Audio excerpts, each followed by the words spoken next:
Lutyens Delhi. Everyone from the Prime Minister to the top judiciary members to members of parliament, everyone and everything is here. A very important fact about this place, the seat of New Delhi, is in the last 25 years, whoever has secured this seat has become the CM of Delhi. Right now we are here at Firoz Shah Road, house number 5, where Delhi's former CM Arvind Kejriwal and the national convener of Aam Aadmi Party is residing. There will be 70 constituencies in this assembly election. From these seats, Arvind Kejriwal will be competing from the seat of New Delhi.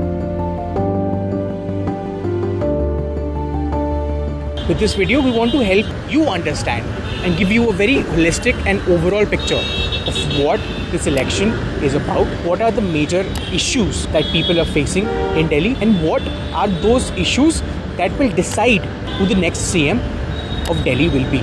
Ladies and gentlemen, you're watching BW TV. This is BW on the Road. Delhi elections 2025. Before we start, let's put this year's election in numbers. Voting on all 70 constituencies of Delhi will take place in a single phase on February 5, while the counting of voters will begin on February 8th. Delhi has a total voter pool of 1.55 crore voters. Among this, there will be 83.49 lakh male voters and 71.74 lakh female voters. A thing to note here, 2.08 lakh people will vote for the very first time. Last but not the least, there will be 13,033 polling stations all over Delhi. As Delhi approaches its assembly election, the political environment in the national capital is abuzz with promises, packages and freebies to woo the voters. However, the spotlight is on its economy, a mix of rapid growth, growing challenges and complex political landscape. From unemployment to inflation and from freebies to public services, there are many issues on every voter's mind.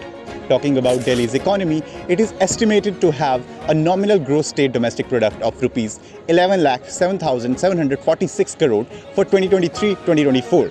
According to the economic survey presented by the government last year, Delhi's per capita income increased 22% in 2 years to rupees 4.61 lakh in 2023 to 2024. With fiscal decisions under scrutiny, the trajectory of Delhi's economic management remains a critical aspect, with upcoming elections and political parties rolling out promises, packages and freebies. What's really happening with Delhi's financial health? Let's break it all down. The state's financial landscape is witnessing a shift with a significant drop in its revenue surplus and decrease in central grants. According to a report by PRS Legislative Research, the capital's revenue surplus for 2024 to 2025 is estimated at rupees 3,231 crore, which is a 35% lower than that of revised estimate for 2023 to 2024. This following a sharp decrease of 65% in 2023 to 2024 compared to the previous year. Despite the drop, Delhi is expected to remain in revenue surplus, with total revenue receipts projected at 64,142 crore for 2024 to 2025. However, grants in aid from the central government are estimated to be at rupees 4,392 crore, making a 9% decrease from the previous fiscal year. On the expenditure front, Delhi's total spending, excluding debt repayment, is pegged at rupees 71,086 crore. A modest 2% increase over the revised estimates of 2023-24. Seats excluding borrowings for 24-25 are estimated to be at rupees 64,521 crore, reflecting a 4% increase from the previous fiscal year. In international trade, Delhi's merchandise exports stood at $853.16 million between April and August 24. Meanwhile, foreign direct investments or FDI inflows into the capital totaled at $33 billion between October 2019 and June 2024, according to government data. The Delhi government has also proposed borrowing 10,000 crore rupees from the National Small Savings Fund to meet its expenditure for the current fiscal. In the upcoming financial year, revenue expenditure is set to rise by 8%, while the capital outlay is projected to decline by 29% compared to the previous year's revised estimates. In Delhi, fiscal management or financial management is another election issue. Now that's where the debates on freebies comes in. Are they really sustainable or just vote bank strategy? Let's find out. Known for its Revdi culture, Aam Aadmi Party, led by Arvind Kejriwal, is once again at the center stage of this trend, promising amenities and schemes to enhance its voter bank. after announcing in the budget 2024-2025 that every woman above 18 would receive rupees 1,000 per month, Aam Aadmi Party has now promised to increase this amount to rupees 2,100 if re-elected. Interestingly, this freebie culture, while heavily slammed by opposition parties like Prime Minister Narendra Modi's Bharatiya Janata Party and Rahul Gandhi's Congress, is no different. Both national parties, despite their vocal disapproval, have started similar populist initiatives in other states including Delhi. BJP has also promised rupees 2,500 per month for women. Additionally, pregnant women would get 6 nutritional kits and rupees 21,000 in financial assistance. They have also promised maternity leave for domestic workers and increased widow pensions from rupees 2,500 to 3,000. Congress has promised the Pyari Didi Yojana, promising rupees 2,500 per month for women. While Aam Aadmi Party offers a higher monthly allowance compared to the past promises, BJP and Congress have matched or exceeded the current figure, with BJP offering additional benefits for specific groups. Healthcare is a very crucial issue for every Delhi resident.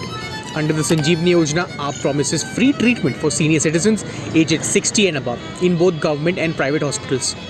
BJP plans to introduce Ayushman Bharat in Delhi, providing health coverage of rupees 10 lakh for senior citizens and poor families.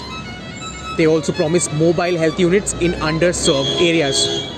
Congress, however, goes a step further with its Jeevan Raksha Yojana, offering health insurance coverage of rupees 25 lakh to all Delhi residents. So, while AAP focuses on free treatment for seniors, BJP and Congress are offering broader health insurance schemes with higher coverage. Delhi's electricity policies have always been a hot topic. AAP has promised free electricity for up to 200 units per month and a 50% subsidy for usage above that. BJP plans to retain all existing electricity schemes, including free electricity and water. Congress has gone even further, promising 300 units for free electricity. So, Congress seems to be taking it up a notch with extra 100 units of free electricity compared to Aam Aadmi Party. The debate on freebies in Indian politics is complex, with supporters seeing them as a way to address inequality, while critics argue they are unsustainable and foster dependency, harming long-term economic growth of any state. These measures raise ethical and fiscal concerns as well, with some seeing them as electoral bribery. In Delhi, experts warn about the financial strain and the neglect of crucial issues like job creation, infrastructure, and public health. Aam Aadmi Party's Arvind Kejriwal is placing unemployment at the heart of his campaign. His latest pledge to remove unemployment from Delhi is a strategic move to highlight an economic pain point that has as much challenged the central government as caused the public frustration.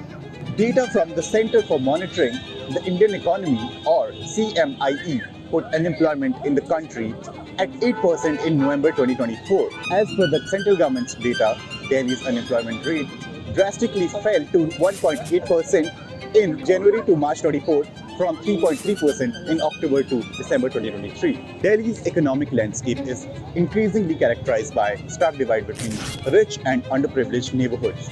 While prosperous areas continue to flourish or thrive, many marginalized communities grapple with poverty, poor infrastructure, and lack of basic amenities. Delhi, despite being a top-tier city, is plagued with severe traffic congestion, pollution, poor public infrastructure in certain areas. These issues are not just annoying, they are barriers to growth. If the government wants to improve the economic condition of the city, addressing these concerns are extremely crucial for the public. The situation is intense during monsoon season when the city infrastructure often fails. In June last year, heavy rainfall led to collapse of a renovated canopy at Delhi's airport, resulting in death and injuries. Add to this the rise in property prices and the cost of living. And it's very clear that Delhi's middle class is feeling the squeeze. People are increasingly finding it harder to afford housing, and many are leaving the city for more affordable options. But what's making the matter worse? Pollution. Let's understand that.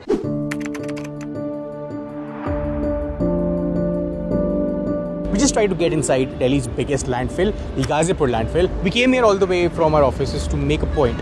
And that point is that Delhi's air pollution is not just a matter of health, it is a big political matter now. Every year when winter sets in, Delhi's air becomes almost unbreathable. It becomes a mix of smog, air pollutants, and toxins. It is an economic disaster too. and the numbers are alarming. According to reports, pollution-related restrictions under the Graded Response Action Plan or GRAP have dealt a rupees 2,500 crore blow to Delhi's businesses. Industries like construction, manufacturing and transport are bearing the brunt. Work comes to a standstill, deadlines are missed and the financial losses pile up. And this is not just about big corporation, it is the small businesses or MSMEs, the daily wage workers or the local vendors who suffer the most. Pollution in Delhi not only damages the economy but also severely impacts public health as well. Beyond minor respiratory issues, it leads to chronic illness such as asthma, bronchitis, chronic obstructive pulmonary diseases and even lung cancer. Children and senior citizens face high risk, with many suffering from worsening cardiovascular conditions, weak immune system and mental health issues. Eye irritation, skin allergies and spike in heart-related issues such as strokes are common during this time. Despite these dire consequences, this pollution crisis often turns into a blame game between administrations and governments. Governments are blamed for turning forest lands into real estate for urban expansion, and they are faulted for failing to curb stubble burning, a major reason for Delhi's seasonal smog. Regulatory bodies face backlash for failing to protect the rivers from industrial waste and toxins, which eventually pollutes the lakes and rivers, and industries themselves get blamed for unchecked emissions. Needless to say, experts said that addressing pollution as both a health and environmental emergency is critical for the city's survival and well-being. BJP is not only leveraging its strengths but also targeting AAP's traditional strongholds in the upcoming election. Historically, AAP has enjoyed significant support among Juggi clusters and unauthorized colonies. However, the BJP is making inroads into these segments through its cadres and sister organizations within the Sangh Parivar. The party is also criticizing the AAP government for failing to provide basic amenities like drinking water and proper roads to its core voters. Despite better penetration across different voter segments, the BJP lacks a credible face to counter Arvind Kejriwal, and that is a fact. For former CM Arvind Kejriwal, this election is a battle for survival.